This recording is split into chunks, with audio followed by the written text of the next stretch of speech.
नमस्कार दोस्तों। राजस्थान ज्योग्राफी में अपना टॉपिक चल रहा था अपवाद नगर राजस्थान की नदियाँ। देखो राजस्थान की लास्ट टॉपिक में मैंने पढ़ा था कि राजस्थान के अपवाद नगर को 3 भागों में बांटा गया है। 3 भाग हो जाएंगे, इसके आंतरिक प्रवाह की नदियाँ, अरब सागर की नदियाँ और बंगाल की खाड़ी की नदियाँ। आज पढ़ेंगे अपन आंतरिक प्रवाह की नदियों में घग्गर नदी। आज का टॉपिक रहेगा अपना घग्गर नदी। देखो आंतरिक प्रवाह में अपन देखें, जैसे घग्गर नदी का उद्गम कहाँ से होता है? घग्गर नदी का उद्गम कालका माता का मंदिर, कालका माता का मंदिर, कालका माता का मंदिर, शिवालिक की पहाड़ियाँ,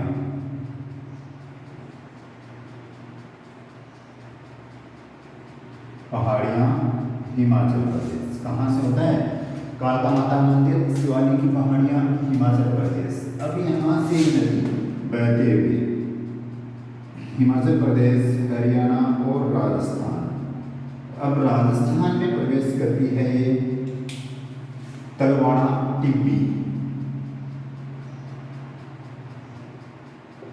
तलवाड़ा टिब्बी,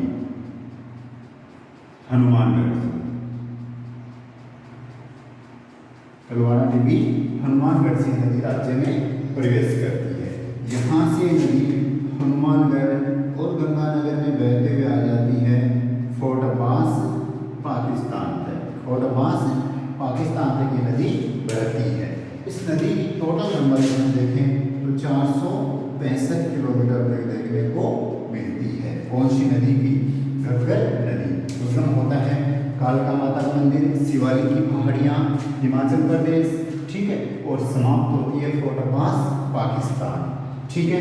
अब देखो राज्य में प्रवेश करती है तलवाड़ा टिब्बी हनुमानगढ़ से। अब इस नदी के बारे में आता है कि जैसे इस नदी में बाढ़ नहीं आती है, बाढ़ नहीं आती है तो ये समाप्त हो जाती है भटनेर में। कौन सी जगह? भटनेर हनुमानगढ़ में। और बाढ़ आती है तो ये नदी समाप्त होती है अनूपगढ़ गंगानगर में। और ज्यादा बाढ़ आती है तो नदी आती है फोर्ट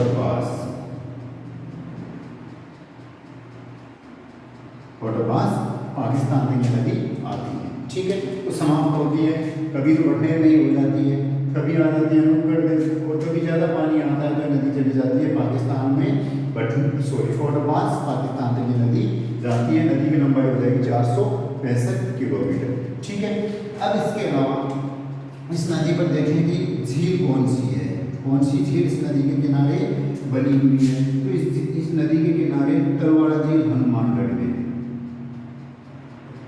तलवाड़ा झील इस नदी के किनारे बनी हुई है हनुमानगढ़ में।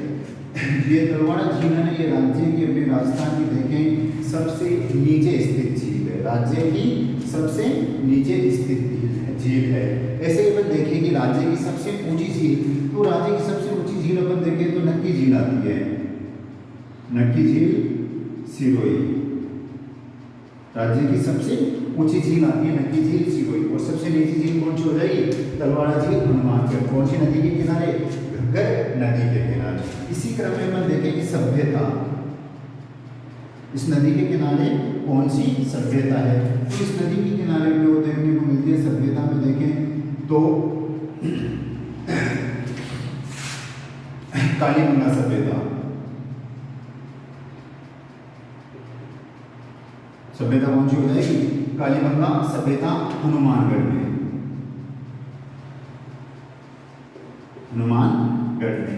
कौन सी नदी के किनारे है कालीबंगा सभ्यता? घग्गर नदी के किनारे देखने को मिलती है अपने को हनुमानगढ़ में, ठीक है। इस नदी के देखिए अपन उपनाम में इस नदी को देखें तो देखो प्राचीन नाम आते हैं इसके, प्राचीन नामों में इसको सरस्वती या फिर दृष्टदती, सरस्वती नदी या दृष्टदती नदी के नाम से जाना था। और अब वर्तमान नाम इसके देखें तो वर्तमान नाम इसके आते हैं नट नदी, सोतर नदी या फिर मरद नदी के नाम से इस नदी को जाना जाता है। नट नदी, सोतर नदी, मरद नदी, मतलब कि आखिरी भागों में समाप्त हो जाती है, इसलिए इसको इन नामों से भी जाना जाता है, नट, सोतर और मरद नदी। ठीक है, प्राचीन नाम पूछ ले तो सरस्वती नदी और दती नदी के नाम से जाना जाता था। कौन सी नदी को? घग्गर नदी को। उद्गम कहाँ से होता है? कालका माता नदी, शिवालिक की पहाड़ियाँ, हिमाचल प्रदेश। ठीक है, अब देखो राज्य में इस नदी के पाठ को, राजस्थान में अपने इस नदी के पाठ में होता है किनारा। राजस्थान में इस नदी के पाठ के मतलब किनारे को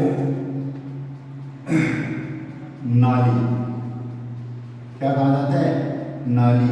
और इसके द्वारा बनाए गए उपजाऊ मैदान बग्गी क्या कहलाते हैं? बग्गी।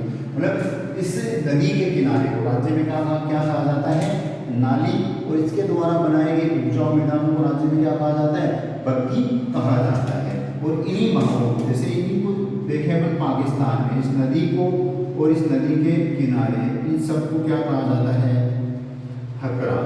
पाकिस्तान में क्या कहा जाता है? इन सबको हकरा के नाम से जाना जाता है। और अपने राज्य में इसको क्या कहते हैं? इसके किनारे को तो नाली और इसके द्वारा बनाए गए उपजाऊ मैदानों को बग्गी के नाम से अपने यहाँ राजस्थान में जाना जाता है। ठीक है, एक और महत्वपूर्ण क्वेश्चन इससे बनता है कि जब घग्गर नदी उफान पर होती है, जब घग्गर नदी उफान पर होती है तो कहाँ बाढ़ आएगी?